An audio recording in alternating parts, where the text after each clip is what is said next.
Hi friends, இன்றைக்கி வந்து வறுத்து அரைச்ச சிக்கன் கிரேவி தான் பார்க்க போகிறோம். இது ரொம்ப சூப்பராக இருக்கும். வாங்க எப்படி செய்கிறதுன்னு பார்க்கலாம். ஃபஸ்ட்டு வந்து ஹோல் ஸ்பைசஸ்ஸு, பிரியாணி இலை 2,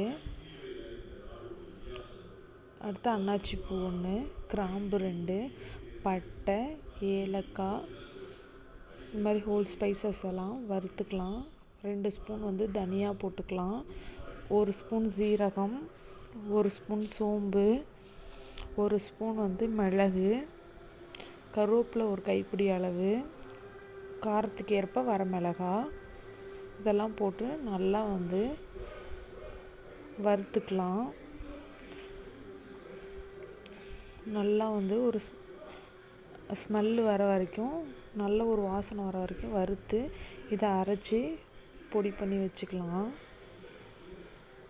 அடுத்து ஒரு பாத்திரத்தில் தேங்காய் போட்டுக்கலாம். தேங்காவோட பார்த்திங்கன்னா நல்லா வறுத்து அந்த கலர் மாறுற வரைக்கும் நல்லா வறுத்துக்கோங்க. தேங்காய் பாருங்கள், இப்போ நல்லா வந்து கலர் மாறி இருக்குது. இதை வந்து இப்போ மிக்ஸி ஜாரில் போட்டுட்டு இதையும் வந்துட்டு தனியாக அரைச்சி எடுத்து வச்சுக்கோங்க. இப்போ ஒரு பாத்திரத்தில், நான் இன்றைக்கி குக்கரில் தான் செய்கிறேன், ஒரு குக்கரில் வந்து ஆயில் ஊற்றிக்கோங்க. ஆயில் ஊற்றிட்டு ஆயில் வந்து நல்லா காஞ்சதுக்கப்புறமா நம்ம வந்துட்டு அரைச்சி வச்சுருக்க மசாலாவை போட்டுக்கலாம். நான் வந்து 2 டேபிள் ஸ்பூனுக்கு கொஞ்சம் அதிகமாக இருந்துச்சு, அதை ஃபுல்லாகவே போட்டுக்கிறேன். போட்டுட்டு அடுத்து இதில் ஒரு கைப்பிடி கருவேப்பிலை போட்டுக்கலாம். 2 டேபிள் ஸ்பூன் வந்து இஞ்சி பூண்டு பேஸ்ட்டு போட்டிருக்கேன். இஞ்சி பூண்டோட பச்சை வாசனை போகிற அளவுக்கு இதை நல்லா வதக்கிக்கோங்க. நல்லா வந்துட்டு இஞ்சி பூண்டோட பச்சை வாசனை போக வதங்கினதுக்கப்புறம் 2 பெரிய வெங்காயம் பொடுசாக கட் பண்ணி வச்சுருக்கேன், அதையும் போட்டுட்டு நல்லா வதக்கிக்கோங்க.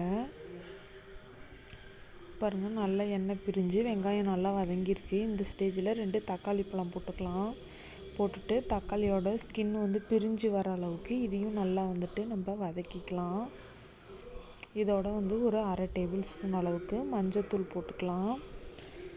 ஏற்கனவே வரமிளகாய் போட்டிருக்கனால நான் ஒரு டேபிள் ஸ்பூன் அளவுக்கு வரமிளகாய் தூள் போட்டுக்கிறேன். தேவையான அளவு உப்பு போட்டுக்கோங்க. போட்டுட்டு நல்லா கிளறி விட்டுக்கோங்க. இப்போ வந்து ஒரு 1/2 கிலோ சிக்கன் எடுத்திருக்கேன், அதை வந்து நல்லா மஞ்சத்தூள் போட்டு கழுவி எடுத்து வச்சுருக்கேன். இதையும் போட்டு நல்லா மிக்ஸ் பண்ணிக்கோங்க. இப்போ வந்து இந்த மசாலாலாம் நல்லா சிக்கனில் இறங்கணும்.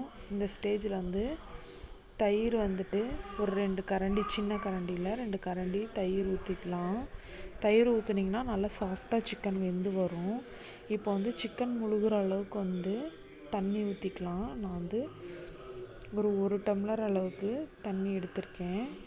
இப்போ இதை நல்லா கிண்டி விட்டு விசில் போட்டுடலாம். மூடி போட்டுட்டு இப்போ ஒரு 2 விசில் வர வரைக்கும் வச்சு எடுத்துக்கலாம்.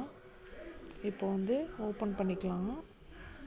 பாருங்கள், நல்லா எண்ணெய் பிரிஞ்சு வெந்து வந்திருக்கு. இப்போ நம்ம அரைச்சி வச்சுருந்த தேங்காவை வந்து இதோட ஊற்றிக்கலாம். இப்போ வந்துட்டு அந்த மிக்ஸி ஜார் அலசி கொஞ்சமாக தண்ணியும் ஊற்றிக்கிறேன் நான். இப்போ நல்லா கலந்து விட்டுக்கோங்க. இப்போ வந்துட்டு நல்லா வந்து குழம்பு கொதித்து வரணும். இந்த ஸ்டேஜில் வந்துட்டு நம்ம கொஞ்சமாக கருவேப்பிலை சேர்த்துக்கலாம். அதோட வாசனை வந்து ரொம்ப நல்லாயிருக்கும். மறுபடியும் மூடி போட்டு ஒரு விசில் விட்டுக்கலாம். இது பிராய்லர் சிக்கன்னால டக்குன்னு வெந்துடும். இப்போ பாருங்கள், நல்லா எண்ணெய் பிரிஞ்சு சூப்பராக வறுத்து அரைச்ச சிக்கன் கிரேவி ரெடி. கண்டிப்பாக ட்ரை பண்ணி பாருங்கள். Bye friends.